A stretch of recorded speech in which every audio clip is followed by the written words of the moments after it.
જય શ્રી કૃષ્ણ. હર હર મહાદેવ સર્વ મિત્રોને. આજે આપણે જાણીશું રાધન છઠ વિશે. રાધન છઠ એ તહેવાર શીતળા સાતમનો એક ભાગ છે, જે દેવી શીતળા દેવીને સમર્પિત ધાર્મિક તહેવાર છે. શીતળા સપ્તમીના દિવસે ઘરોમાં ચૂલો ન પ્રગટાવવાની પરંપરા છે.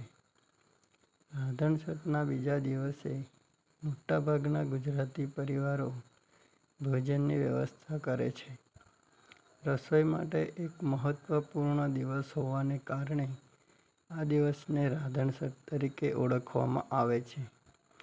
તહેવારને હલષ્ઠી, હલછઠ, રાધન છઠ, હરછઠ વ્રત, ચંદન છઠ, તીન છઠ્ઠી, તીનની છઠ અથવા ખમર છઠ તરીકે પણ ઓળખવામાં આવે છે.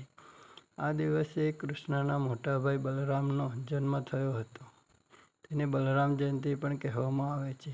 હલષ્ઠીનું વ્રત માત્ર સંતાનવાળી સ્ત્રીઓ જ કરે છે. આ દિવસે માતાઓ તેમના બાળકોના લાંબા આયુષ્યની કામના કરે છે.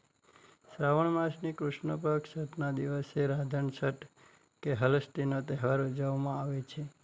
ભગવાન બલરામના મુખ્ય શસ્ત્રો હળ અને મૂસળ છે.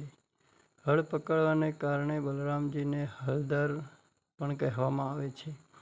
તે દેવકી અને વાસુદેવના 7મા સંતાન છે. શ્રાવણ પૂર્ણિમાના 6 દિવસ પછી હલષ્ઠી ઉજવવામાં આવે છે. આ દિવસે ખાસ કરીને ખેડૂતો દ્વારા ચંદ્રષષ્ઠી બળદેવ છઠ ઉજવવામાં આવે છે.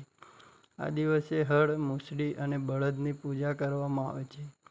આ દિવસે હળ વડે ખડેલા અનાજ અને શાકભાજીનો ઉપયોગ કરવામાં આવતો નથી, તેમજ હળનો ઉપયોગ થતો નથી. મિત્રો, વિડીયો સારો લાગ્યો હોય તો ચેનલને લાઈક, શેર અને સબસ્ક્રાઈબ કરવાનું ભૂલતા નહીં. જય શ્રી કૃષ્ણ. હર હર મહાદેવ.